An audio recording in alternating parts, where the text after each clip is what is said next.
Hello, everybody, and welcome to Life with Restream. Hello. Good morning.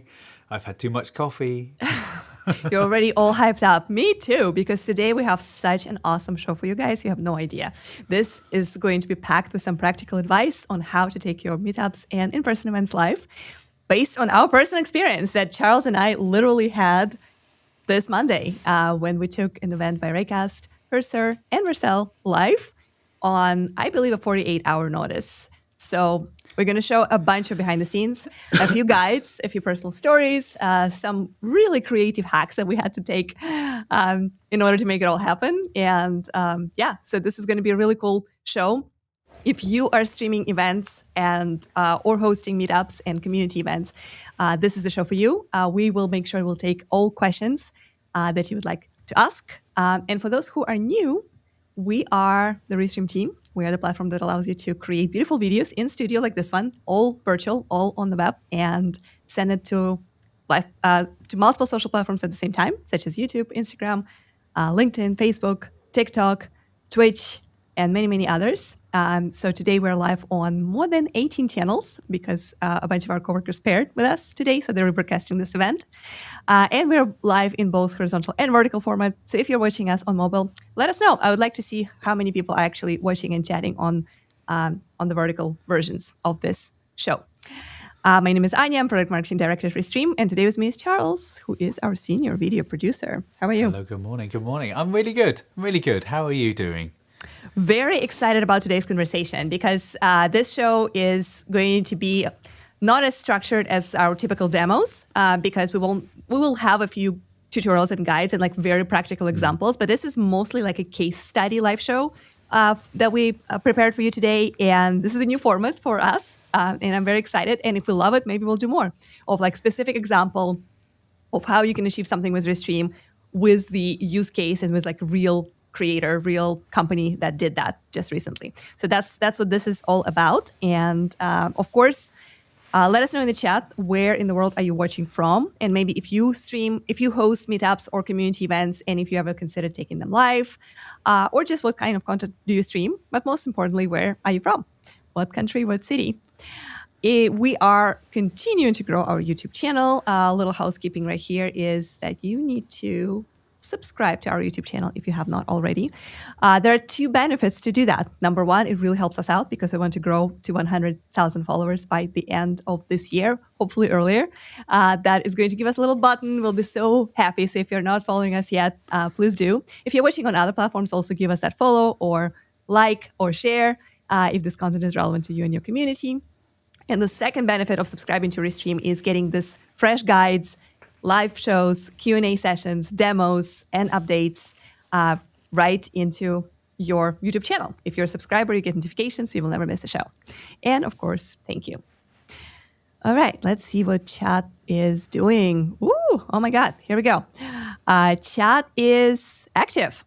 We see hey from Grant. Good evening, good morning, and good night from Reluctant Creators. Good to see you guys. Love the Cursor swag, says Romano. Oh yeah. Well, yeah. I can talk about that. I can talk about my swag. I deliberately put that on. We will show you. I should be wearing my Restream swag as well. I love those little ones. Yeah, definitely. But yeah, good call out. Cursor is going to be a character today. So we're going to show you a lot of behind the scenes and like people and how the event looked. It was really, really wonderful. And such a pleasure to produce and co-produce. Phil says, good afternoon. Is everyone listening as working on a new project? This is awesome. Linked. Liking the short sign. Thank you. I love my short sign. You can really see it well because we're covering. Let me move the chat on top of Charles for a second. But yes, I love my short sign. I'm bringing it back. Here we go. You can't escape this chat. It's a gift from YouTube Live. When we went to LiveCon, they gave it to us, and I'm super proud of it. And every time we even mention clips, I always have it on. So good call out. Oh man, LiveCon. That was another very short notice. Event another crazy thing we did. Absolutely. Alex Bichok is checking in. He says, I see we have some Cursor ambassador here. Yes, that's Charles, I assume. Is that bad? Should I take this off? No. It's very relevant to what we're talking about because I know it might not make sense right now, but I promise it will make sense in just 20 minutes. Greetings from Portland, Oregon. Holland here. That's wonderful. Fax NL. That's great. Where else, guys, are you from? Let us know. I live stream myself and use Restream. That's beautiful. Thanks for letting us know. And okay, rebrand into Creative Hacks. That's the way we can invoice for it. Reluctant creators, I see. I am from UK. Greetings from Fish Fam. I remember you guys. Fish Fam showed up on the stream that we did with Raycast. They were always there. I am from UK. It's at Anfield Road. I can't read that username, but Anfield Road tells me you're a Londoner. That's a long. Yeah, that's why It's probably an address. Yeah, absolutely. Well, sorry, I'm sorry. I'm glitching out. Anfield Road there's a soccer club there, and I'm now blanking. It's been too long. Anyway, moving on. It's been a long week. I know. It's been a long week, and it started here. This is the event that we just kind of stumbled upon. That was hosted by 3 really cool and hot tech companies, Raycast, Vercel, and Cursor. This is in person, basically a fireside chat talk, such as, like you can imagine that, like we'll show a bunch of that in just a minute, but it's basically just the founders sitting together on chairs and talking shop, talking about the industry, the market, like the events and the new horizons of what like today's building and tech basically has to offer, right? Like, so very, very casual conversation, no slides, no presentations, just very kind of like chill, like very vibe talk type thing. The event took place in San Francisco, I believe somewhere in downtown, but correct me if I'm wrong, somewhere central, kind of right? North Beach. Beach, yep. Very cool. And the event was published on Luma, and of course, the founders and the participants advertised it and shared it on their X channels. So basically, the idea was to bring tech community and builders together and play with the tools, Raycast, Vercel, and Cursor. Hear from the founding team, hear from people who actually work on those products, exchange some feature feedbacks. Just typical tech community event. So here's what happened as we found out that this is going to take place, and that's going to take place, very fortunately for us, in San Francisco, where this guy is based. Charles, and that one, yeah. And this is a little of a backstory of like what was going on behind the scenes at Restream. So once I recognized that this event is happening, I thought about how we were working on some guides and tutorials for people who want to take their meetups and community events live using Restream, because Restream is a perfect tool to take anything in person and make it virtual, right? With Studio being so easy and so seamless. And of course, we have other tools that allow you to pre-promote your event and post-promote it with clips and repurposing of your content. So it all kind of comes together, how you can make a ton of content from your in-person event and also reach a lot more people than can physically fit into one room. So that was kind of on my mind already. And as we were looking for like examples and B-roll, it just all clicked. I was like, wait a minute. So Raycast is a wonderful company. They make great product, and they are already using Restream for their water cooler conversations. So it's kind of like a virtual event that they do once a month. It's like similar to what we do here. It's kind of like a little bit of demos, a little bit of talking about the market, like talk shop.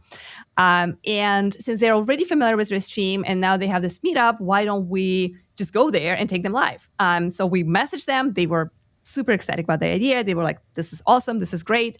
And then we took this event live. And as a result, as you can see, they shared some feedback. They were like, this was so awesome. I'm so happy we did this. We're so grateful to the crew, which is the Restream crew. And that is basically how one simple idea of illustrating some of our guides turned into a very real, action, something that we ended up doing. And this is what we're sharing today, all the learnings and all the things that we discovered. So we're going to show you a little bit of B-roll of something that Charles filmed as he entered. So basically, we're going from here. This is the moment when we decided that it would be really cool to film, aka take live, the meetup, the in-person event hosted by Raycast, Cursor, and Vercel. And the next thing on Monday is Charles is right there in the building. So we are going to mute this just because the sound is pretty loud. Maybe I'll make it a little bit so you can get a little bit of the ambient. I didn't shoot this for sound. I haven't listened to this. You might catch conversations that we shouldn't be catching. Yeah, just that's fine. Be aware that I should. But tell us what's going on. Where are we?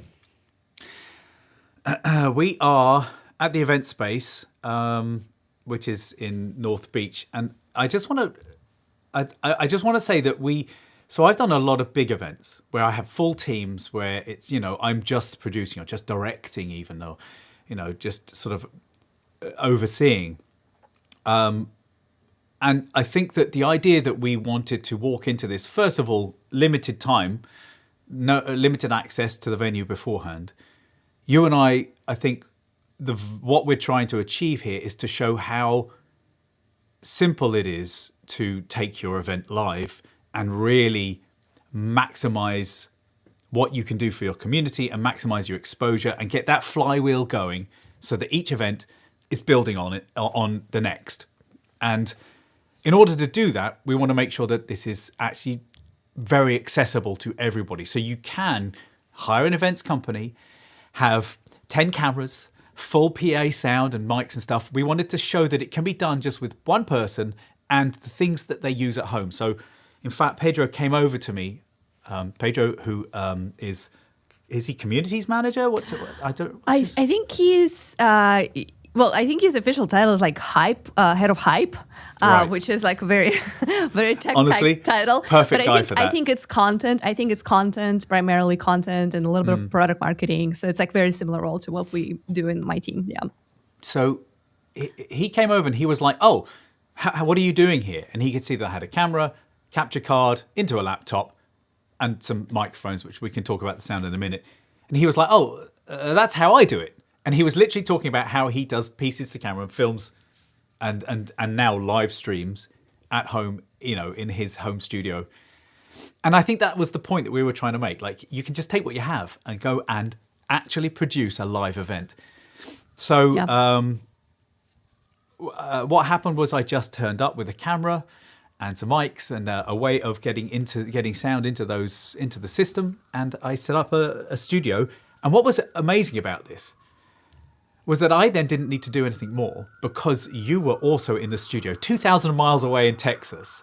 You joined me in the studio, and then you were able to run the live stream. Now, I could have done it myself, but it's always nice to have backup. So I didn't have to think about the Restream studio. I could just make sure that things were running smoothly at the event, and I could go off and shoot stuff that we're seeing here now. So this is to show that the place was empty. Now it's filling up. People are sitting down. You can see that it's an event. It's a genuine event. It's a pretty big one. It's a pretty big one. We'll talk about numbers in a second too. But so this we will definitely, as we transition to the conversation when we talk about actually being live, we're going to talk a little bit about before, during, and then after. But yes, during the event, we will come back to this topic of having somebody on site who can set up the computer, sound, and camera. Those are the only three things that you need. Restream Studio, some kind of camera to capture the video, and some kind of audio to capture the sound. And then you can have a remote producer who is not there at all, who can actually help run the event completely independently without being there. So, which is also not mandatory, right? You can't do everything with the on-site person, or you can do it remotely. So there are different options.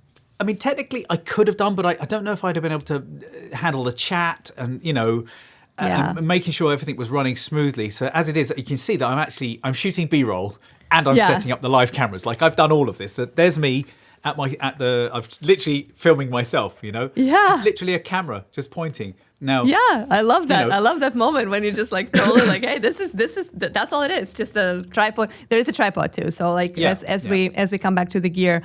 So let's talk a little bit about, so this is the event, and this is how we ended up taking it live. But let's talk a little bit about the before, right? So when we think about a meetup that you would create, you typically would choose something like Luma to create a little landing page where people can register for that event, for that meetup, for that tech community or any other community gathering, right? And what most people do is they simply take that landing page with that little graphic, an RSVP button, and take it to their major social channels, such as right here, Thomas, who is the founder of Raycast, is basically posting about it on X and saying, hey, we're hosting this event in San Francisco. If you're using our product, if you're interested in hearing this talk, RSVP and come. So that's basically something that most people do when they have an in-person type of meetup. And then they hope for the best, right? A lot of times, if you, like Thomas, have very large community in technology world, that is extremely effective, right? Like you're going to have a lot of people who will come in, lots of people that are following you. Of course, your team will repost and share, or maybe create their own posts about this event. Maybe some of your partners and some of your customers would also share it, right? Like so there is a little bit of opportunity to amplify that there, but that's basically where it ends for the overwhelming majority of people. What we're thinking at Restream, what's possible to do even better and to like really fill up that event is to use Restream to pre-promote it. And how I'm thinking about this is like if we had an in-person event here at Restream office, the first thing I would do is I would shoot some kind of a little like sizzle reel, right? Like some kind of like an exciting video that talks about what this event is going to be about, who are the speakers, what are the topics, why it is cool to come and be part of it. If you host meetups and events kind of like at scale, if that happens a lot, so you have similar events from the past, it's super easy to just do like a little time lapse or a little video that features previous events. And what you do next is you basically post the video about it. You can actually schedule it to go live. So it's going to give you a lot more exposure and a lot of recognition. So your channel is going to appear as live. And then you can loop it. So the video continues, like rolling on repeat. And it kind of becomes like an evergreen, always on promotion of something that's coming up in person, which is, of course, a lot more exciting and has way higher potential to attract more people than just one post. So let's see how it doesn't need to be complicated. Like what you're describing here. I had two cameras at that event. So I had the camera that I was going to use for the live stream, and then I had a second camera that I was shooting B-roll. But that's because you and I are, shooting B-roll for our own purposes, not necessarily for. We weren't shooting the B-roll for a next event.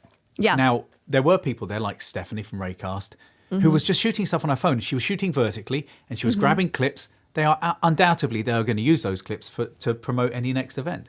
They're going to use them for social means. So it doesn't need to. You don't need to overthink it. Is the point? And also, it can be photos. Like you could take photos and you can make videos using photos. Stitch them together. You can reach out to your community and say, hey, you can look at their Facebook pages, you can look at their LinkedIn or their X, and grab photos that other people have taken and videos that other people have taken to get that vibe and to build that pre-promotion.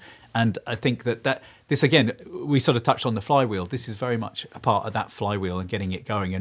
And you can kick it off, as you say, by just doing something yourself, just filming yourself, a selfie. Yeah. Hey, we're coming to your town, Exactly. So it doesn't need to be overcomplicated. Absolutely. Then add some B-roll of that town, even like just like San Francisco B-roll, and like that's done. Like there's so many ways to simplify that. But let's see how.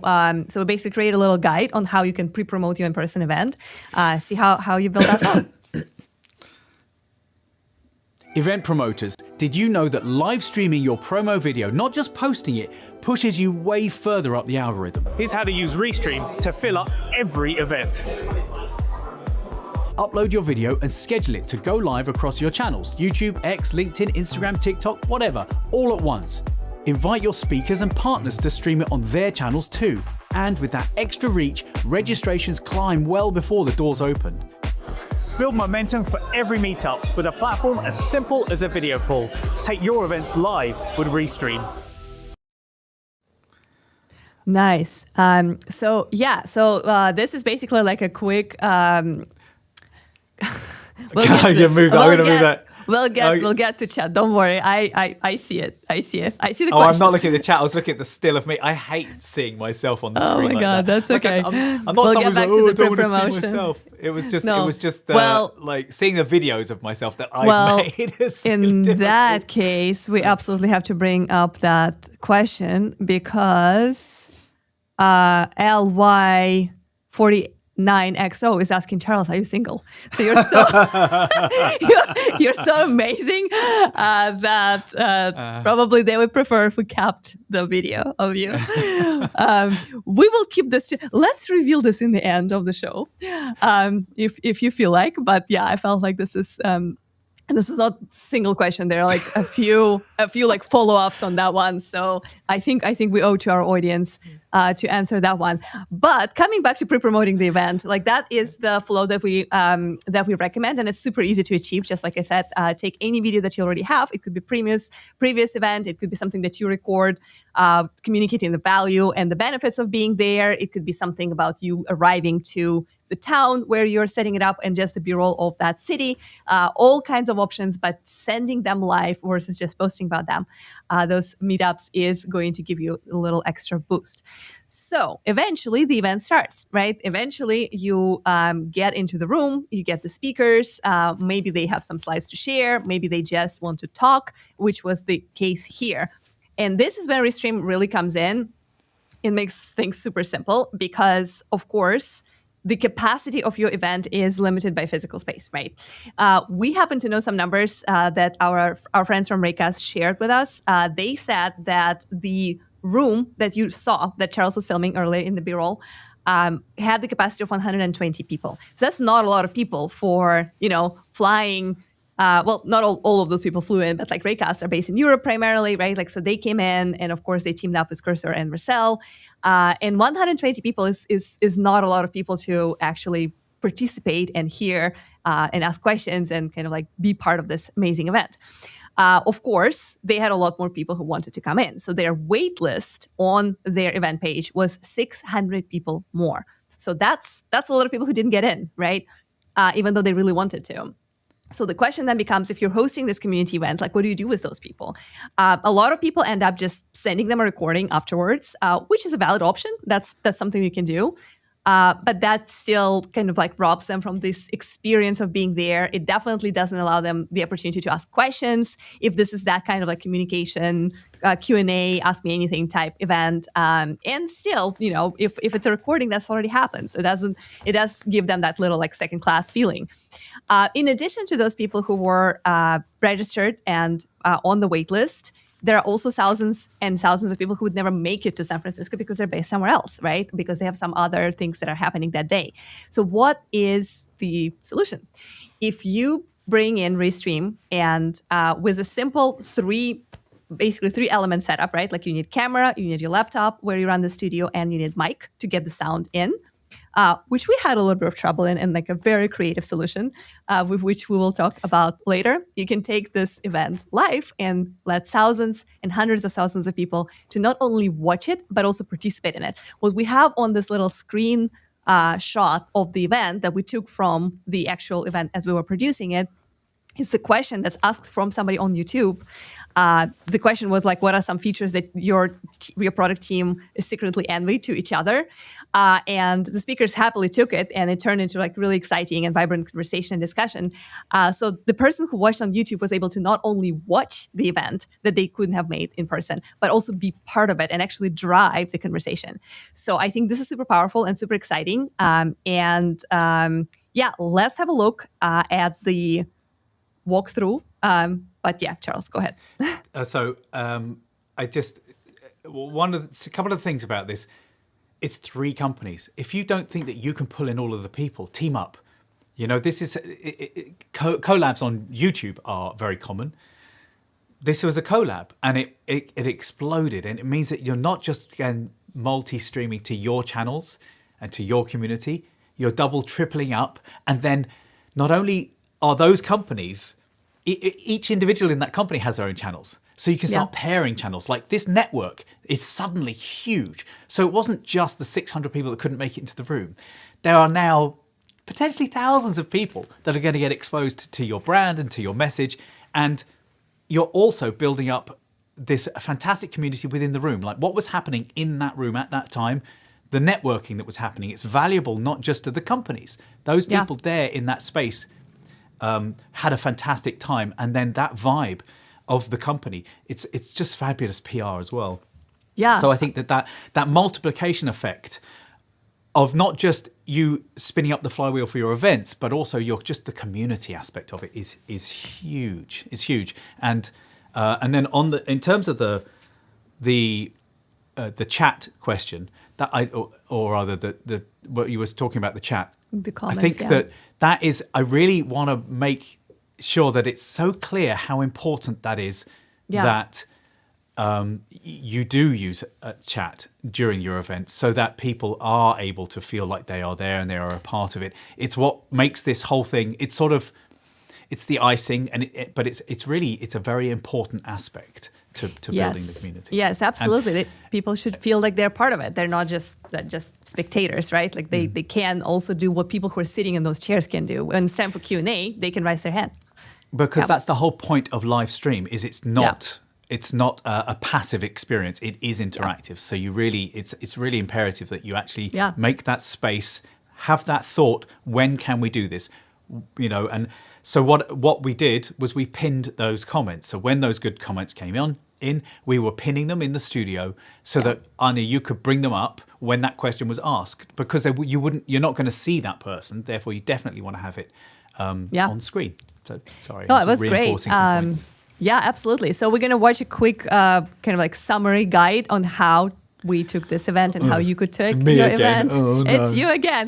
But then I really want to come back and like reiterate the point of rebroadcasting and pairing, and how events with multiple speakers, with multiple companies, and with multiple community members could really get gigantic if you use this one simple, super affordable and easy feature that Restream offers. So let's see how you could use Restream during the event.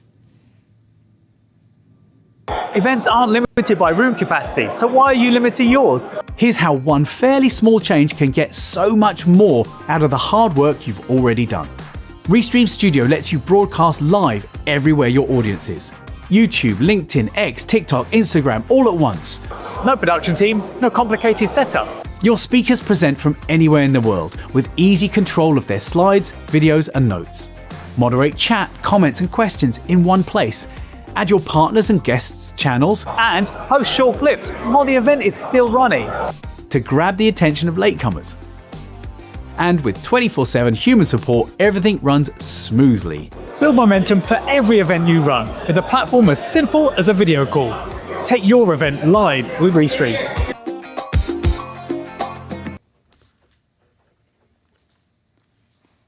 Good stuff. Okay. So I think that two things that I actually want to point out. First, I wanted to talk about how, and you mentioned that in the guide, rebroadcasting the event and sharing it between partners, teammates, people who are speakers, speaker individual channels, speakers company channels is the way to really, really amplify it. And if you're putting all this work into setting up this meetup, creating the space, renting the venue, booking speakers, getting catering, right? Like you're already putting all this effort in. You might as well take that content out and make it accessible to more people who are interested in what you do.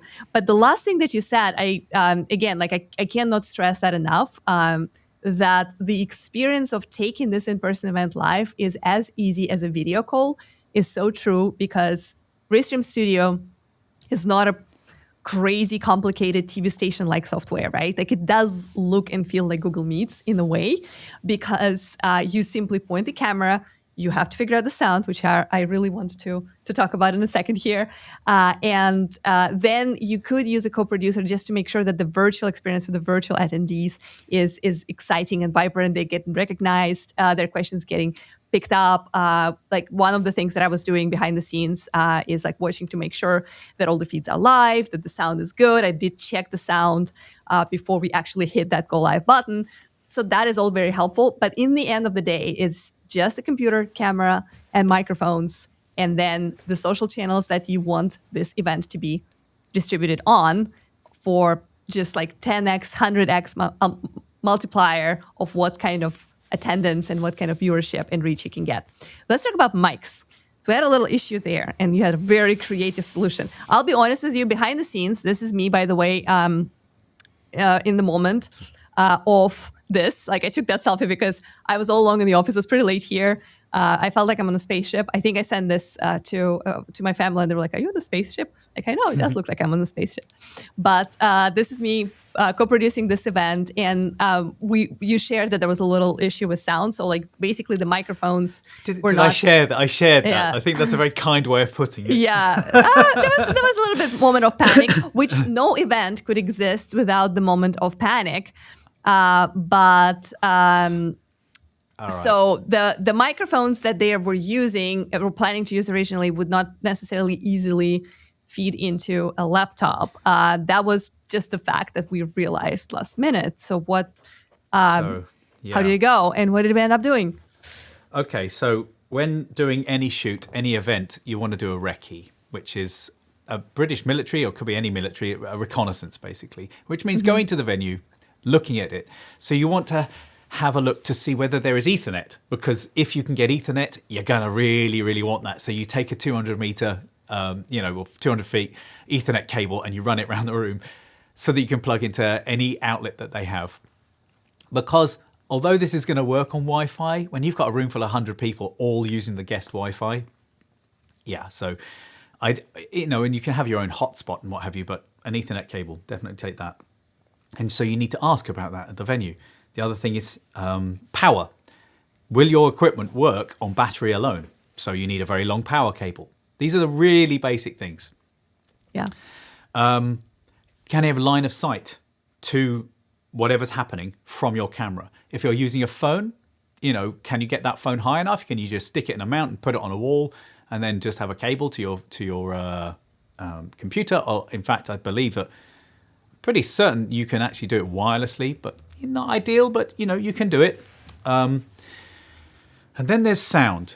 When you are doing an event like this, if you watch that video back, there is the sound of the event where everyone in the room is quiet and we have people using microphones. And then you've got the bits of me talking to the camera, and you can hear how noisy it is, and you can hear the noise suppression I've had to add to those videos. I actually want to go back and sweeten those, because I'm hearing it now with fresh ears. It's not as good as I think it could be. I'm gonna go and sweeten that a bit more before we release those. So I wasn't able to do a recce on site and actually go and feel these things out. So we were having discussions in Slack as to what the sound situation would be. I made the mistake of assuming that there would be power. There wasn't. So that dictated where the camera was positioned. So I'm slightly off to the side. I knew that there would be people, and I don't mind that. I don't mind seeing people. I think it's a good shot, honestly. Like, I think it gives the vibe and like the understanding of the space. Like, it feels like you're sitting behind the first row, right? Like, which is kind of the intended feel that you want to give to your virtual audience. I could have got closer, but it would then impeded on the people in the event, and I didn't want the equipment to get knocked. If you were watching, you'll have seen that it actually moved slightly. I was on a large table and I put the tripod on the table. In fact, you can see it in the back of some of our B-roll. Yeah. And so there were people bumping, even though they were huge, there were people bumping. I've got camera stabilization on. I've done everything I can. So I think that really the key thing, though, is if people, like a shot like this, it's not perfect, but people are like, okay, yeah, I'm watching it and I can hear. If they can't hear, you're going to get tons of comments. It sounds no good. It sounds too low. It's too bit noisy. I can't hear. You're going to just get that constant. And honestly, at that point, I would consider abandoning. Now, I know that's a terrible thing to say, but sound is so key. Yeah. And so what happened here was they, like a lot of event spaces, have their own PA, public address system. So they can play music through it, which you need to be careful about any music you're putting out on the internet. They can play music, they can show videos, they can do all of this stuff. It's all integrated. There was no way of getting the sound from those microphones into my camera. Now, I did ask questions, and I was shown that there was a wall plate that had XLR connectors, which it said output. It had input and output. So my reasonable assumption was, okay, I can get the event sound straight out of the wall. And when I got there, it didn't work. So what am I going to do? Which happens at the events all the time. And when you are planning these things, you absolutely have to account for that. So when we were planning your arrival there, we had a backup plan in mind of miking people differently. So yes. So they had 4 mics on site, and they wanted to use all 4. because they had 3 guests and then they wanted to take questions from the audience. And I managed to get it so that one microphone got into my system and still worked in their system. But that was all. You can't run an event with just one microphone. Yeah. It really would have been impeding. So what did I do? I got my Bluetooth DJI mics. Those guys. And I took some gaffer tape and I stuck the microphones to their microphones. So if you look closely, you can just about see that. There is, in fact, a lump on the edge of that microphone. That is my mic, gaffer taped to the side of that microphone. So they had hilarious. 2 mics now, and it worked beautifully. The sound was absolutely top. And if you don't know this backstory, you would never figure out that was not like a sound that was like provided professionally by the venue. But this kind of ingenuity, I was so proud of the solution, not because it saved the day. Well, of course, because it saved the day, but also because of how elegant and simple it is. Because of course, there's always a solution if you have time to go and buy new microphones and like mic up the whole thing, like rebuild the whole system. But this was such an elegant and like truly in the moment solution that just did the job. And yes, there's a little bit of ugliness of the duct tape in there, but there's also just a great result. No, not at all. No one would know. No one would really know. The only problem is people put their hand on the top of it, but those mics are pretty good. I just want to let. Makes a great story. Yeah. You need to have contingency. You've got to think about these things beforehand. And the last thing I want to say on this, just before, while I remember, the event was started at 5:30. Technically, they started about 6:15. Yeah. I think events always tend to start a little later. That's fine. I was aiming to be ready at 5 o'clock. And I thought, okay, so I estimate it will take me an hour to set up if things go right. That means you need to be there 2 to 2.5, maybe 3 hours before. Now, why is that?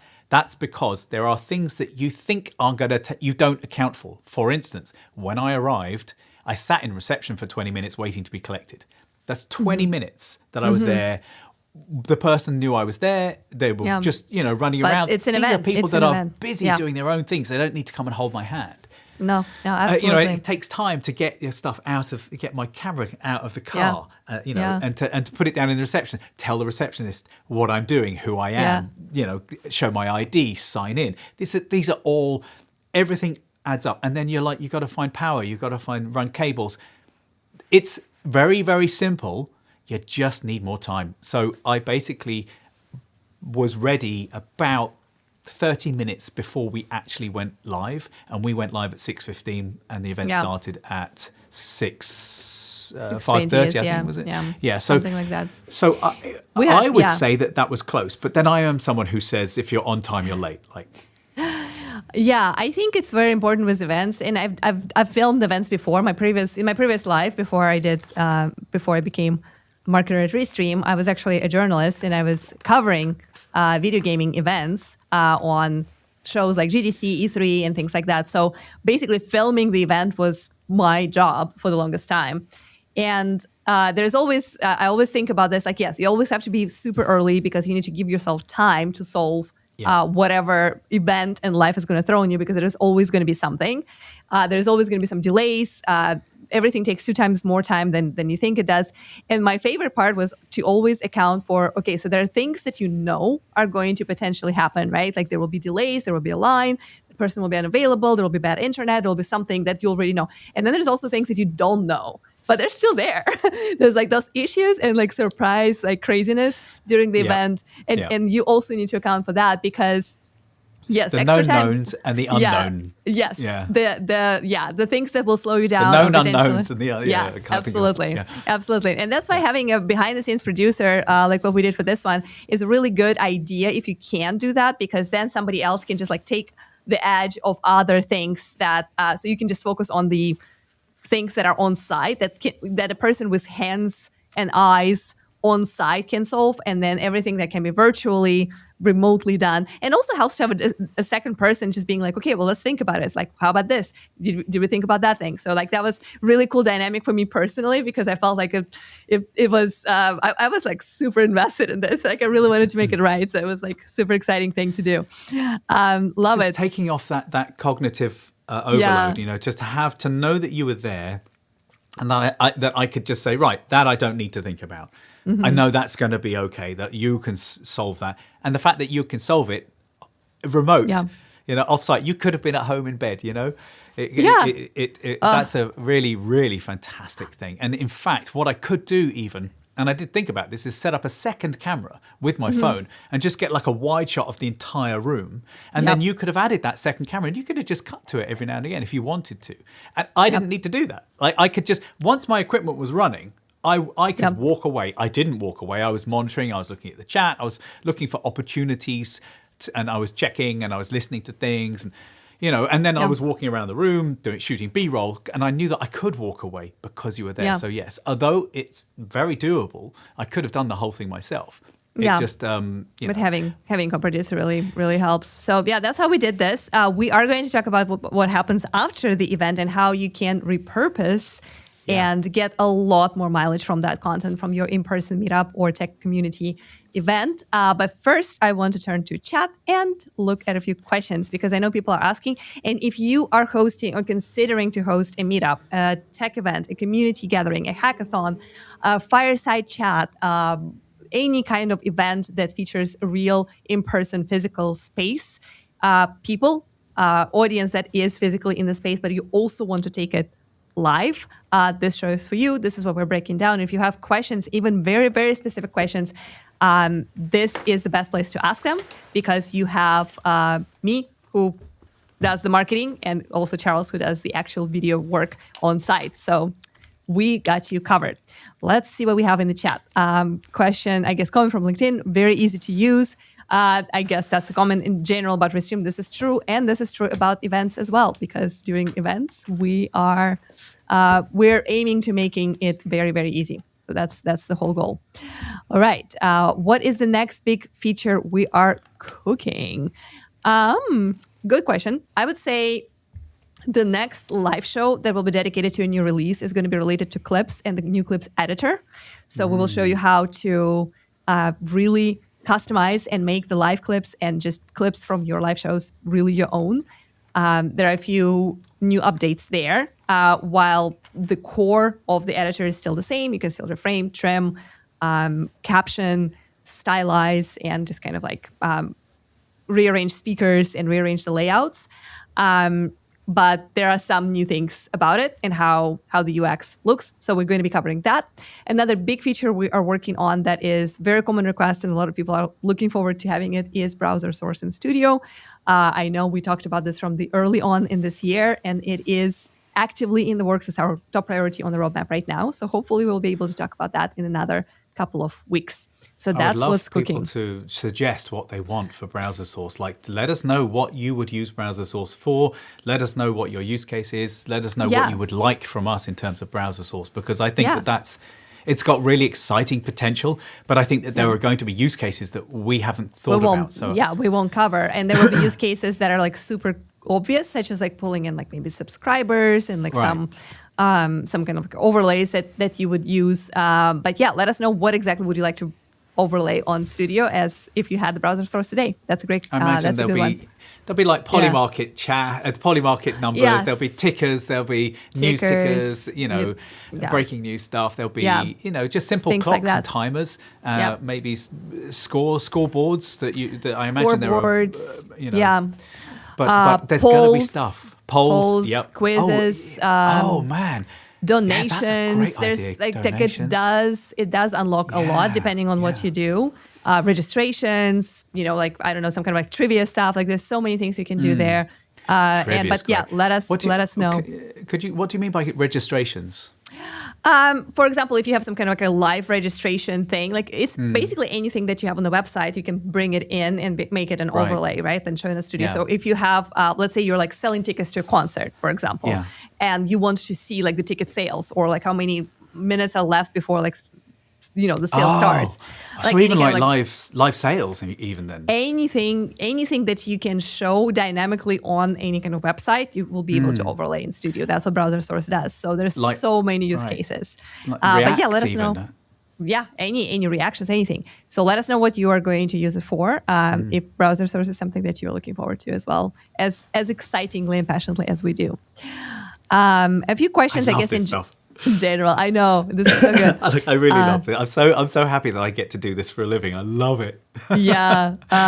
Guided Minds is asking, is it possible to download the footage after from an all-day stream, or is there a limit? So it depends. The answer is always is it depends, right? When you say all day, do you mean something like? Well, events run for days, don't they? So. Right, but is it like a day of event? Is it 5 hours, or is it 24 hours times 5? Right, like so that really depends. In terms of limitations on recording length. It depends on your plan. So if you are, for example, on our professional plan, your one recorded stream is limited to 10 hours. That's a ton of hours. That's a very long day of an event, right? So that should really cover you in terms of, for example, even something like what we showed here with Raycast, right? Like that event lasted for about like 4 hours. If assuming that you started the live stream when people were still gathering and like you live streamed the whole thing, not just the talk, right? It would still be about 4 hours. If your event is more like a conference, then basically on professional plan, you have up to 10 hours for that. We do offer enterprise plan for more. If your events are closer to 24 hours, for whatever reason, you have some kind of like a marathon type situation, that is something that you can unlock by talking to our sales team. But by default, you have 10 hours per stream that you can record and then download. If you're on Pro Plan and if you're on Standard, it is going to be 6 hours. Hopefully that answers your question. I mean, six hours is for any meetup, it should be plenty. For any meetup, it should be plenty. And then you can download it, and then of course, you can repurpose it, which is it? Could you? Yeah, no, I was just wondering whether you could go live and then turn off and go live. Like if you had different, you would want to keep it going, because I think if we had a second set of speakers, like let's say we had the fireside chat in this particular one, if we then had like a keynote, I would have played a video in between. I'd have had something prepped in between, so I'd have kept that live stream going. So. What is like 1 hour, 2 1 hour speeches actually is probably closer to 3 hours worth of content, but that's still it's still way within the limit. The benefit of keeping it all within one stream is because it keeps gaining momentum, right? Like so the platforms would push it up if they see engagement, and you don't want to break it, because then the new stream will basically have to start gaining that momentum and gaining that interest and gaining those chatters. Versus if it continues to go, because then it's going to come in waves and the platforms will push it. So there's benefits of keeping it longer. There's also a benefit of URL, right? Like if you're promoting this event and sharing it with people, you want one link. You don't want to send multiple links to people for each section or each panel discussion. So it makes sense to want to have it like as a one thing, 6 hours or 10 hours, even if it's that long. But it is within your limits. And if you need more, it's also an option. Just talk to our sales team. And of course, for the algorithm, you do want it live. You don't want to just record it and then put it out. I mean, you can upload and stream it, but a live event, going live is great for the algorithm. Yeah, absolutely. Great question from Ali here. Any tips on creating interesting scenes with setups like this? I think we're used to managing multiple participant inputs versus scenes in a single camera like this. I think it's a great question if we can come back to the events, right? Like, so how can you utilize scenes to show, to give more life and to give more air to the event? So with this one, because it was super simple, just people sitting on chairs, and we wanted to build the case around this whole thing being simple, we chose to go with literally just 3 scenes. I had only 3 scenes in there, as you can see in my behind the scenes. So one scene was a countdown, because we wanted to hype people up before we started. And we had a few ideas. We ended up with going with a simple countdown saying hey, we're about to start, welcoming people. And then once the countdown was over, we transitioned into that same view, and then speakers took their chairs and started the conversation. And then the last scene was chat highlights. And then a little thank you screen, the same one that we will use in the end of this one when you have an overlay saying thanks for watching. So basically 4 scenes. there is an opportunity to create much more. For example, if your speakers are showing some kind of a demo or sharing slides or sharing videos, I would definitely recommend creating a special scene when you have that slide, that source, right, that information, and then additionally you have the speaker on the side. I do see option for creating scenes with layout similar to what we have right now. If you have a speaker who is on stage and then you have maybe a remote speaker who is joining virtually. So then the two-way layout like this one would be really good even for in-person events. What else? Can you think of any other scenes that you would utilize to? Let's say someone's got a slide deck. Yeah. And you're at the event and you actually came up with this solution. We were thinking if someone's going to start showing slides at this event and I'm not able to tap into their system and get like an HDMI cable through a capture card, and then into my system to bring it in as a second camera, you were like, well, no, you just put the deck on your computer so that when they change slide, you change slide. So set up a scene with any slide decks that are going to be used, and then you can just click through as they click through. I think that was a great idea. If you are using more than one camera, then of course you can send out like an RTMP feed and set up multiple cameras into like a Blackmagic box, or if you've got a professional system, you can have a full studio feed from a professional switcher and then coming through, and you have sound desks and everything, and that can all just go straight into a capture card. The beauty is, of course, that Restream itself only needs a laptop. And then if really good things to have, as we sort of spoke about, would be to have things to go in between. So whether it's just a slide, if let's say you have a switch between speakers and you don't have any videos pre-prepped, you haven't had any time, just cut to the wide angle shot of the room and have the sound of the room of people chatting. Or if that's music. Not appropriate, take that sound out, play some music. You've got music in the studio.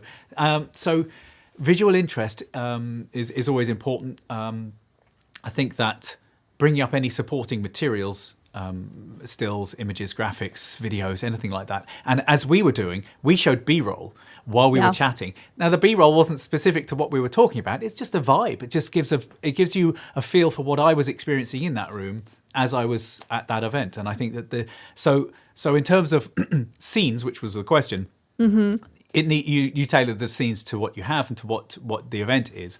But part of your pre-preparation is to think about those scenes and to think about what materials you have. And sometimes less is more. Just a simple, at the end of our streams, we have thanks for watching. Yeah. And, that would be a wonderful thing. Just thanks for watching. And then, show the wide shot of people milling around. Yeah, you basically already answered, but it's a really nice segue to the reluctant creators question. Instead of breaking the stream, what would be nice to interrupt the recording during lunch? You'll still have the stream going, but you don't have to. You could suspend the recording. This is actually very true because our recordings do have an option to pause. You can pause the recording if you want, if you are trying to show something that is clearly a filler, and then you can resume it. I really love this comment, so thank you so much for bringing this up. But yes, like you said, for breaks and conversations and kind of like in between times, B-roll that you captured earlier, if you have the opportunity and bandwidth to like quickly edit it and like put it in studio, is a great opportunity. Showing something that you prepared earlier is also good.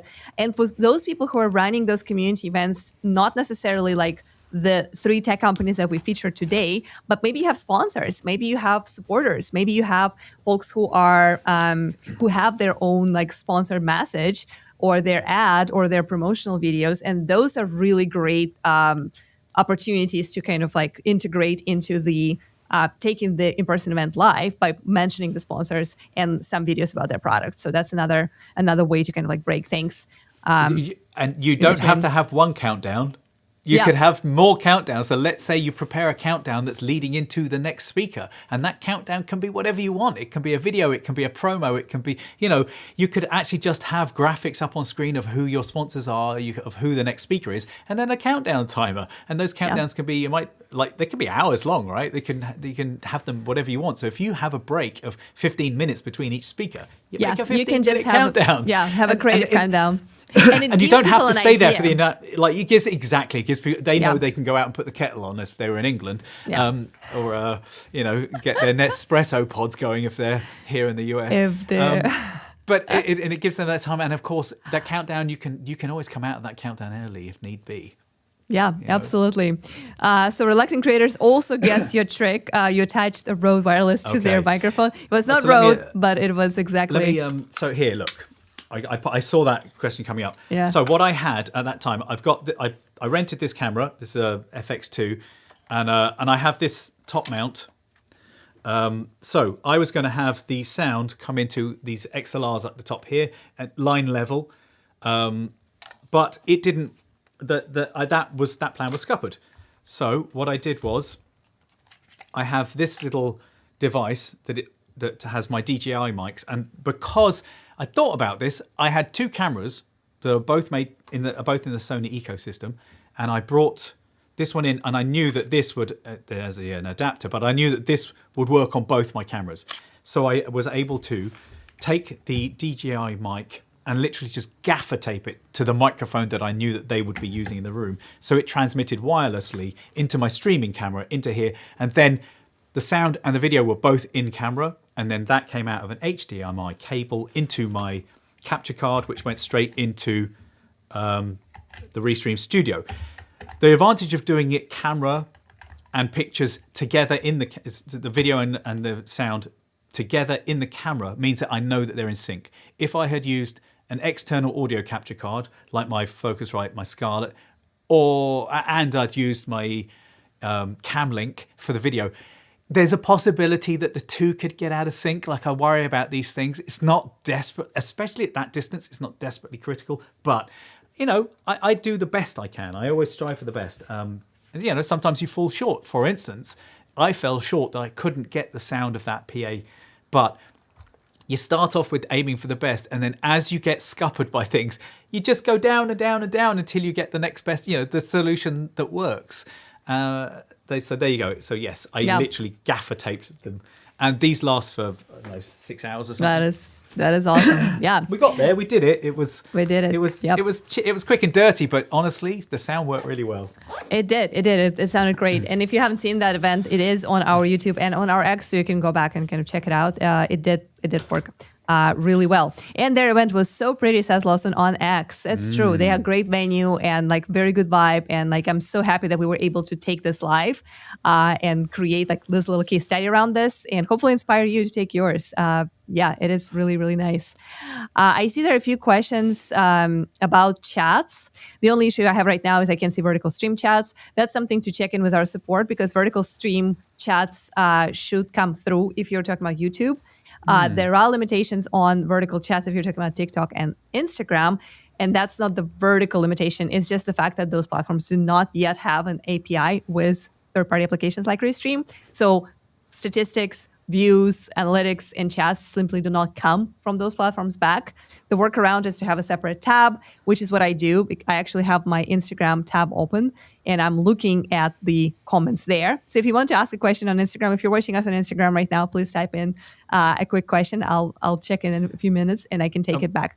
It's not there's someone in Singapore watching on Instagram. We've seen that. Was earlier. I've seen it, but it's we didn't get around to it. Yeah. So that's one way to do it. As soon as those platforms open up chats for us, we will immediately bring them into multi-chat. But the vertical chats from YouTube should be coming through. And if they don't, please talk to our support. They'll take care of it for you. And a few more questions on. So there's another question. I have been a user of Restream for 3 years, experiencing live chat issues. Is there a way of getting help to before you start the event?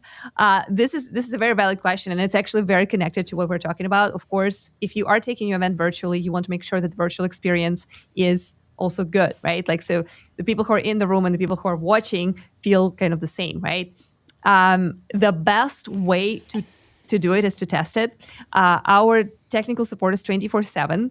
So if you reach out to our live chat, you can actually start a test stream from Studio into your channel. It's not going to be that event. You want to wait for that event that you scheduled to start when you're ready. But you can start a little test stream. You can even make it unlisted. unless it actually won't let you test the chat. So it should be open. And you can ask one of our support reps to just jump in and send you a few messages. Maybe you can ask somebody from your team to do it. So the best way to make sure that it works is to test. The second best thing, if you're starting the event and you're experiencing some kind of an issue, again, reach out to our 24/7 support. They're responding within minutes, and they are prioritizing people who are saying, hey, we have a technical issue with the live stream that's happening right now. So you get help first. And of course, there are a few creative ways. Let me know in the chat if you want me to share them. I don't want to bore everyone else with like the very detailed options of what you can do. If you can see chats on the End platform, but they're not coming through to Restream chat. I had that experience many, many years ago, one time only. It was one time in my life. But I did find a workaround of basically copying them and creating captions out of all those chats and basically showing them as captions. That was my workaround. It's a lot of work. It's not ideal, especially if your chat is very busy. But that is one thing you can do if nothing else works and you absolutely have to show those chats on screen. So that would be my suggestion. But number one, test. Number two, talk to support if you're live. And number three, potentially do that workaround. One of the things, Charles, you and I talked about, if we were not sure if the microphone would be good enough to capture like the questions from the real audience, we wanted to actually guide the speakers to repeat the question. Like that was one of the solutions that also recommended. Like if we did not need that because the second microphone that was distributed between people who were asking questions was working well. But potentially you can just say, hey, whenever someone asks a question, just repeat the gist of it before you answer. And that allows you to also avoid that kind of like audio or like this context thing. Yeah, absolutely. So first of all, do contact support for anything. They are amazing. They are the reason I'm here. Is that the support was so phenomenal at the events and the live streams and the podcast recordings and live recordings that I was doing. I fell in love with Restream because actually I liked the product, but I loved the support. So do reach out. They will go live with you and test everything. So I just want to really reiterate that. They are incredible. Shout out Grant and Co and Ellie and all these wonderful people.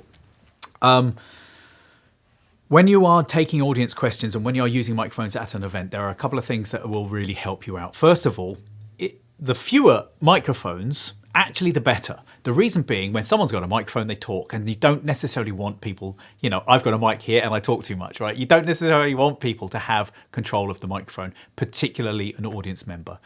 So really good working practice is to have microphones that are shared, because it's like people know that they can only talk and only be heard when they are holding that talking stick. Yeah. So you need to have a moderator that absolutely has their own I called it a talking stick. Anyway, I love it. You need to have a host or a moderator that has their own dedicated, so they can actually communicate with you and the whole room. Okay, everyone, let's have a listen. Settle down, whatever. They are the master of ceremony. And then you have a microphone that is either shared between guests, or if you can manage having each guest have one microphone, that's great. People do weird things with microphones. They hold them on the top, they hold them at the bottom. They hold them too low. Like the more microphones you have in the room, the more you have to contend with how to control those microphones. And so that's a sort of rule. The other thing is, if you're taking audience questions, again, have that question repeated by the person answering or by the moderator, so that practice. You know you've understood. Yeah. But also, not everyone in your room has English as a first language, or is asking, so it could be that someone's not understood the question on the panel. So if the moderator repeats that, the person on the panel gets a little bit of extra time to think about it. They get to digest it. It's really good working practice. And then on the live stream, if you can show that question on the live stream, again, perfect. So people that weren't there at the beginning, if they've missed it or they weren't listening. And then in terms of microphone in the room, if you can have a mic runner, amazing, because what that mic runner does is they look around the room, people put their hand up, they'll ask a question, they'll go 1, 2, 3, and they let people know what number they are, so they're not all fighting for it. They know you've seen them, they've recognized. So you then hand that microphone to that first person, they ask their question, and then you grab that mic back, because if you don't take it back, they will keep talking, they will ask for, just one more follow-up question. And a lot of people don't answer a question, they give a huge long story. Yeah. And then at the end they go, and what do you think? Right? So again, you need to be able to pull that microphone from them, and you start reaching It's like playing the music at the Oscars. You start reaching for that mic. You give them a cue. Stop talking. Let other people have a turn. So because I've just had the floor, you'll notice I've just kept talking. I've done it. I've literally done it just now. So case in point. All right. I see some questions here. Is this pre-recorded? I feel like it is pre-recorded. It is not pre-recorded, and that's why we're able to see your question highlighted and call you out on this. Are you able to see this chat messages? Is from Desi. Also, do you have like otters? Are those otters or beavers around you? I love that. So yeah, are you able to see this chat message? We are, and you are welcome to ask any other questions because this is absolutely not pre-recorded at all. You guys love your style. This is great to hear. There was another question about colorizing the super chats. This feature is in the works right now. We are going to bring it in. I believe we're already testing it internally, so that's coming very soon. I'm not sure about pop-up video or animation in the chat, but they will be marked separately so you know exactly who is super chatting so you can acknowledge them as they deserve to be acknowledged. That's amazing.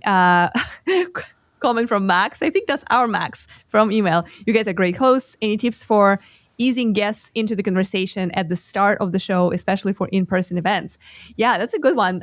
Do you have any ideas of how, like, because usually in-person events, speakers are kind of seasoned. Like they're most of the time ready to talk. But when there are cameras pointed at them and they know that now this is not just in this room, it's also going live. It's also going to stay on the internet forever.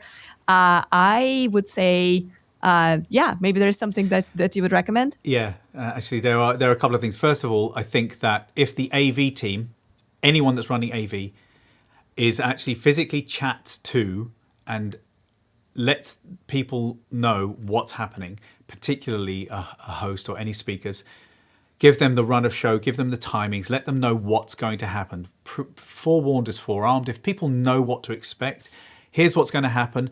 At 6:15, you're going to hear some music. We'll bring the house lights down. The music will start. Then you'll see me wave at you. That's your cue to walk on stage. The best thing to do is to welcome everyone, thank them for being there, thank everyone for setting up the event, and then you can move into your first piece. Give people a structure, let them know what's going to happen, and that will help them feel more at ease. And if you make a personal connection with anyone that has to be on stage, and let them know I'm here to help you, just that. It's huge. That's a personal connection, because in-person events are in person. You got to put the person in person. Yeah, absolutely. I love it. Great tip. There's a comment from Instagram. Sorry, and communication. How are we communicating with each other? Establish your lines of communication, whether it's I'm going to wave at you or get me on Slack, or this is the WhatsApp group, or we're using messengers like you need to know where to go, because when you're in the middle of it, it's pretty chaotic. Yeah, I can totally see that.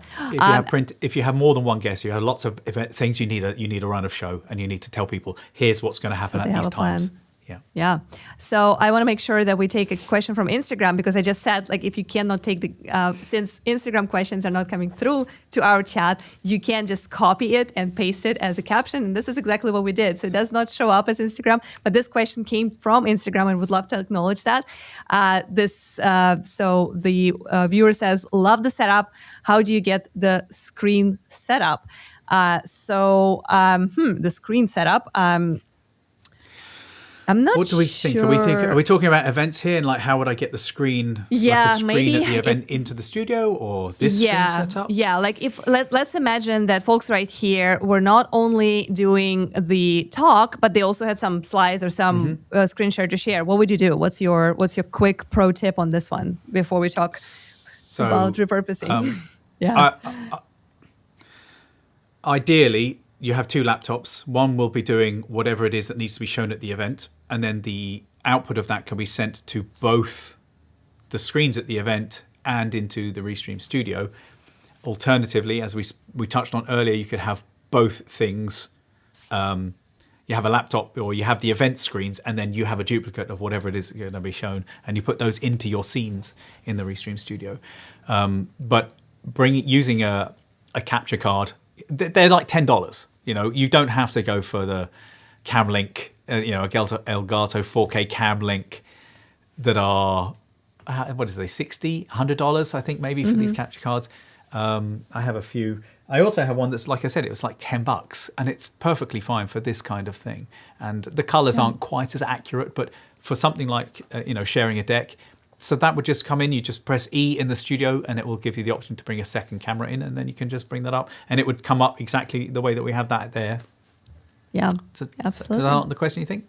Yeah, I think so. Yeah, absolutely. I think I'm going to take one more quick question here, and then we will talk about repurposing. What if I want to get multiple cameras for in-person events? Yeah. So when we talk about like multiple camera system, again, we would encourage you to keep it simple.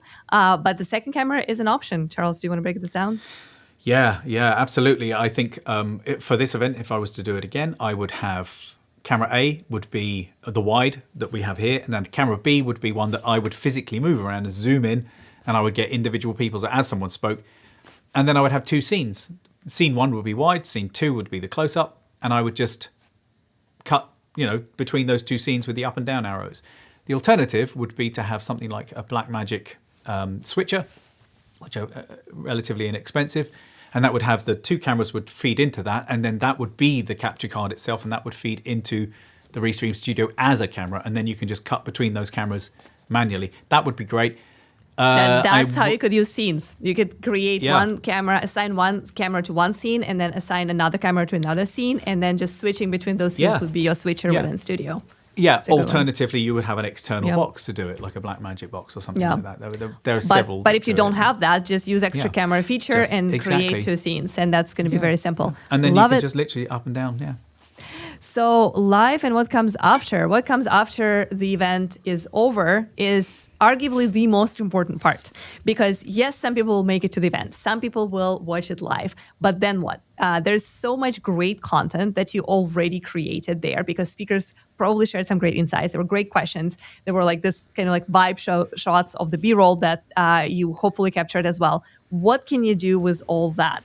Let's see a quick demo of what you can do with after the event. Oh, it's me again. It ties into this great question from Elizabeth. She's saying, love watching Charles, watch Charles. So let's do it. Let's just do that. One meetup, weeks of content. Here's how to get huge value from every event you host when you take it live. With Restream, every keynote, panel, fireside chat, and unexpected meme-worthy moment is pure marketing gold.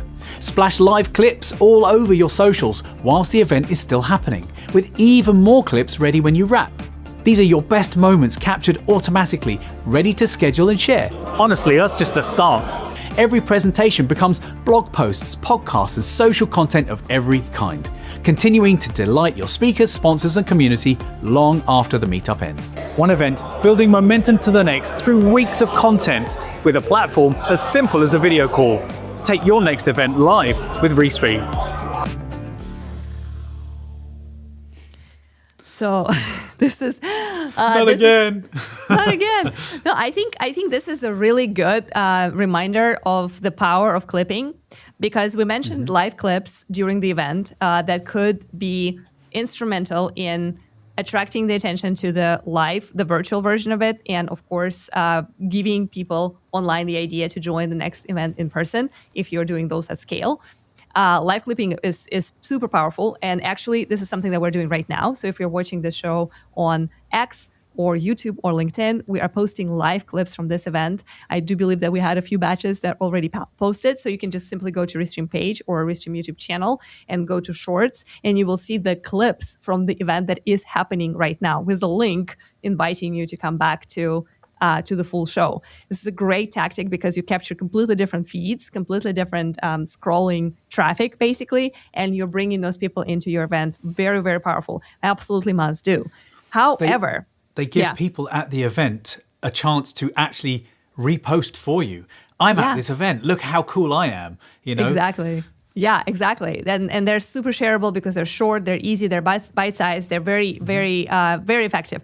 But even after the live clips, after the event is over, there is still a ton of material that you could reuse. So the two major ways to use clips is, of course, to do recaps. So basically capture really interesting highlights, insights, best questions, fun moments, like meme-worthy stuff that you can just basically repurpose as your marketing, as your social, as your recap, as your ads, potentially, even if you want to boost and put some budget behind them. So that is the true goal that every in-person event provides for you, is that it's just a ton of content that's already cool, that's already filmed, that's already curated, that you can then repurpose into those short verticals.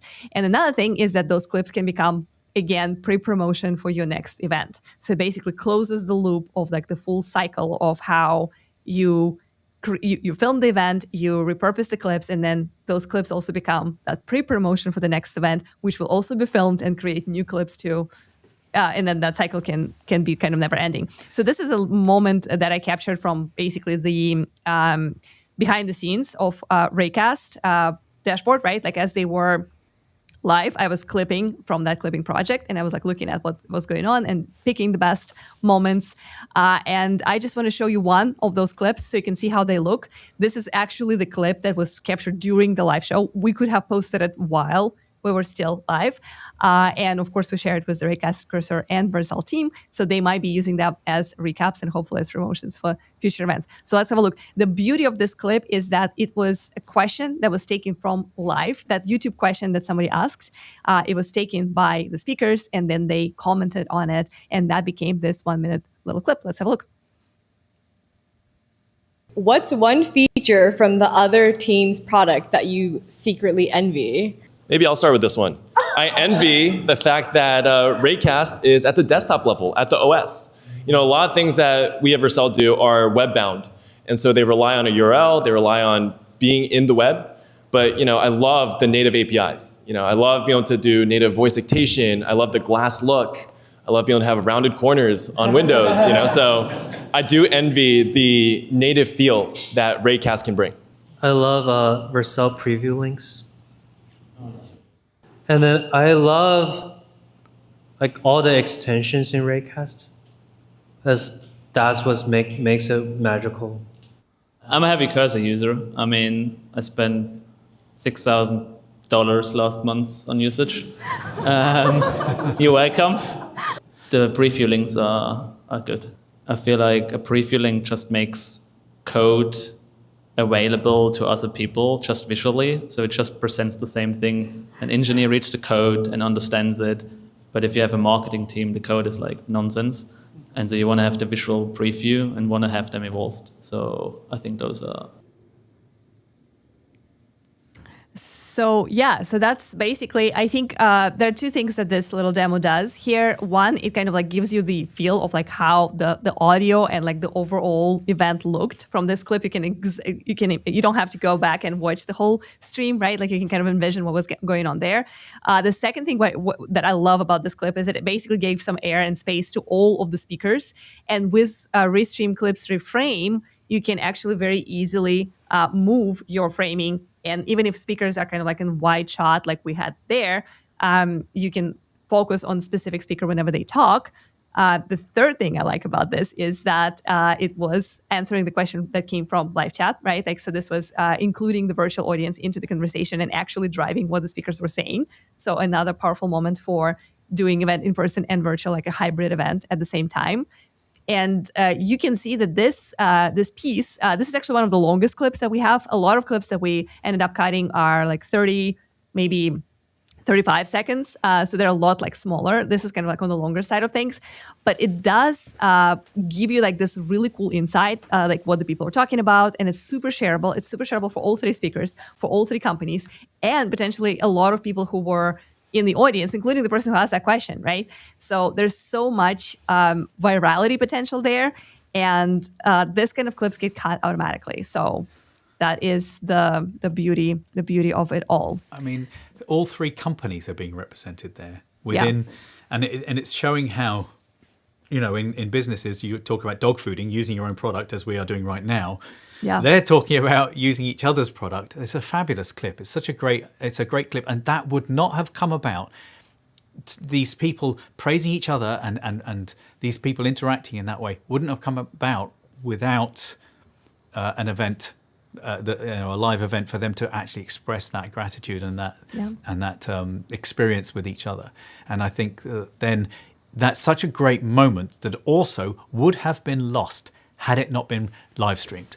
That would not exist, and we wouldn't be able to share in that, and we wouldn't, and so therefore, it's good for us as a consumer to see that and to get a vibe for those companies, because you want to like the people who you're giving money to, right? As a customer, and I think that's so valuable for them as a company and as a brand to be putting that out into the world. I think that this is it's a good choice of yours to choose this particular clip. Oh, it's amazing. And yeah, I think it just truly represents of what's possible. We also have a quick quote here from Pedro, who we mentioned in the beginning. He's at Raycast. He's at Hype. So product marketing, content. And this is something that he gave you. This quote is what he gave you verbally, right? So we typed it up. But that's what he said. Okay, this is two quotes. He came up to me and he was like, "This looks so good," and then we had a conversation. And then at the end of that conversation, he was like, "I'm really glad we could do this. There were so many people that couldn't make it to the event." Or, I wrote it to you at the time. I was like, "Look at this, it's great." And he really genuinely did say this to me. And this is true because a lot of people wouldn't have been part of this event, including the person who asked the question. And of course, the taking it live was the breakthrough. And hopefully, in the future, we'll see more in-person events from tech communities being taken live and hopefully repurposed into clips. And the value there for everyone involved is just so great. So follow up to this, he actually looked at what I was doing and he was like, "How are you doing this?" And he looked at the camera. He was like, and then he looked down and I said, "Yeah, it's just the camera. It's just coming into this Elgato capture card." He was like, "Oh, that's what I do." Yeah. Like in his studios. And so I was like, "That's the point, setup. Dude. It's just the same stuff. It's so easy." Same setup, yeah. And another thing that I think is interesting is that a lot of people who run meetups, hackathons, events, and all this community in-person gatherings almost always at least consider to record it for the future, right? So the idea of bringing a computer or bringing a camera and a tripod is pretty much on everyone's mind if you are planning an event. So, let's capture it. And it's literally anything, even if it's arts. Like I have a friend who is an actress in like local just community theater here in Austin, Texas, and they capture every performance. So like they bring the camera anyway. So all you need to add to this to take it live is a laptop and audio, right? Of course, if you're having like a bunch of different people on the stage, that's a little bit more complicated. But if you have one speaker, keynote, or even a fireside chat with 2-3 speakers, as we just showed, it's pretty simple. We are sort of very specifically talking about corporate stuff, but this could be your kid's soccer game. This could be a religious gathering. This could be, this could be a ticketed event. Like, I went to the San Francisco Opera not so long ago, and there were virtual tickets that you could buy. Like this is all events. Any event that people would want to attend, you can make it live, and it doesn't have to be complicated. Yeah, absolutely. So I'm super excited. We are going to take a few more questions from the community right now from our live chat. So if you had any last questions about Restream in general or how to take your meetup or event live, now is the time. We'll be wrapping up in just about 5 minutes. So this is the last chance to do it. All the videos and all the guides that we shared today will be published shortly. So be on the lookout for that on our YouTube and X and LinkedIn. But this is your last chance to ask a few questions. And I'm going to take a few that we marked earlier that we didn't have a chance to address just yet. I love this one because it's praise. I have high expectations of Restream. It's my favorite for streaming and I always use it. So this is really cool. And you should have high expectations from Restream for your in-person events or for your virtual stuff, because this is the bar that we're thriving to reach. And if we are not getting you there, call us out. Talk to our support, request features, tell us what we can do better, because this is definitely where we stand when it comes to expectations. We want to meet the highest that you have. Absolutely. I've said I'm at this company because of the support, but I had to reach out to the support. Yeah. Totally. And then what happened was what really sold me even more on the company. That's so awesome. I love hearing that because I was part of it. Well, it was you, wasn't it? Part of it. Just a small That's the part. thing I'm not saying is that it Yeah. was you that was on the other end of the support. I was at like, that I'm going to time. jump into this thing because it's important because we all care. Yeah, because sometimes you might reach out to support and you might get me because I just got involved and I was like, hey, I really want to solve this for this creator. So like, let me just like really dive in.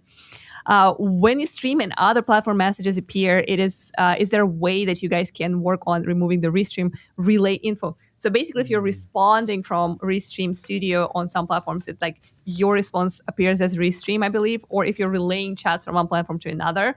So there's a feature called chat relay, right? Like, so if you want to show your X comments, for example, on YouTube, you can enable that, but then they will appear from Restream because it's just how API works. It is a very technical limitation because we've heard this request for years and years and years. Right now, there's no like clear and simple solution to it, but we do have this on our radar and we're thinking about this. So thanks for calling, for flagging this again. I actually will bring this up to our technical team and see if there are any kind of like, if there's any progress on that one. But yeah, it is just a technical limitation of how API works right now. So it's not the decision from us that we like deliberately push the branding. It's just how the platforms allow us when we relay those chats. They basically allow an API partner, which is Restream, to relay it versus your own brand or your own channels, if that makes sense, from what I understand. And of course, this explanation is not very technical. I am that marketer that they talked about who like thinks code is crazy. So, but I will bring this up to our product team because, yeah, absolutely. There is a question about how does Restream plugin compares to Adium. There are a few things that are very similar. So it is also free. It is connected to OBS. The main benefit of our plugin is because we are connected with a lot more channels. We have partnership with TikTok, so you can actually stream directly to TikTok. We have options to stream to way more channels and destinations. So that is one like major benefit for the OBS plugin. And I'm not super familiar how Adium works, like in detail, but I think in terms of like how you set it up, it's very similar. And another thing that we offer that is arguably even better is that you can also do vertical and horizontal streaming at the same time from Studio, which is a lot easier than OBS. For those people who do not know how to use encoders, they could go live from their browser-based Studio and appear on platforms in vertical format without any effort, without any setup at all. And the beauty of our Studio version is that we automatically adjust layouts. So if you're watching us on YouTube right now, for example, there's a horizontal version where Chelsea and I are sitting next to each other, and there's a vertical version where we're staggered. I'm actually going to, because I really like to show this. Let me do a little screenshot smile. So I am going to get this image into the Studio, maybe. While you do that, so one of the other things is that, this is a browser-based system. Therefore, it's lighter weight on your system, and you're only sending one stream. One stream is going up to the cloud per se, and then it's being disseminated from there to all of your platforms rather than you sending individual streams. So it's not as just lighter on your system, your internal processing on your system, it's lighter on your bandwidth.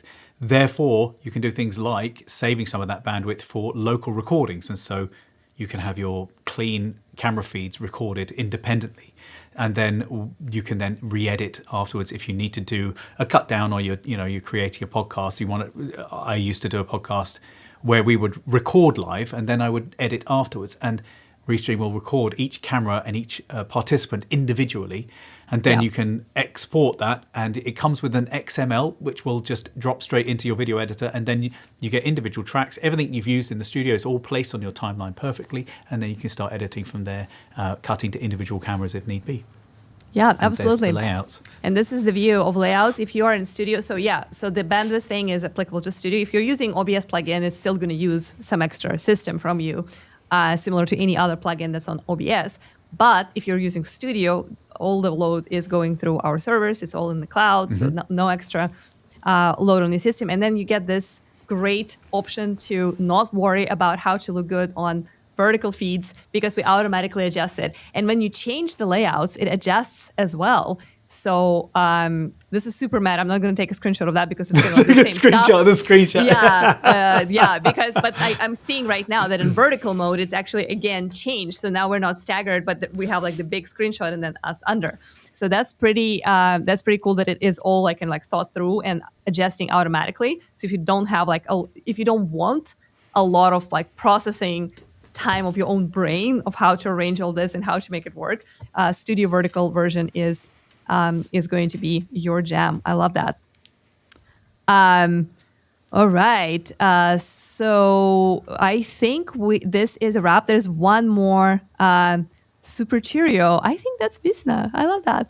Hi. No questions, just a hi from me. Great show. We'll rewatch. Yes, and we will share a ton of clips and little highlights from that. So thank you so much for stopping by and saying hello. It's really good to see you. Awesome. All right. So I think we are going to basically wrap it up here. I am going to very quickly tease our next conversation. We are going to talk more about pictures of me. Thanks. more pictures of you. I asked Romario to create like a nice little visual of how the new Clips editor is going to look. And of course, he picked the star, the person who everyone wants to see in there, and found the moment of you. So we are going to talk about that in detail. I am not 100% sure yet if this is going to be next Wednesday or the Wednesday after, because they're still ironing out a few details with the editor. So it is possible that the next one is going to be just Ask Me Anything without like prepared content.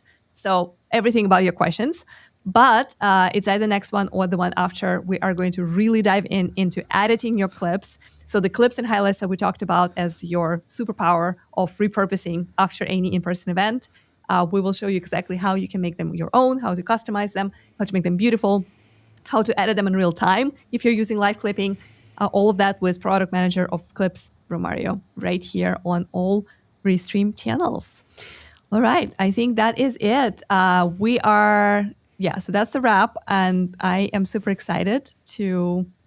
Any comments or suggestions, or you can always get in contact and make sure you tell us ideas. Restream.io. Let us know things that you want if you do have specific questions about that, about things like the relay chat and things like that.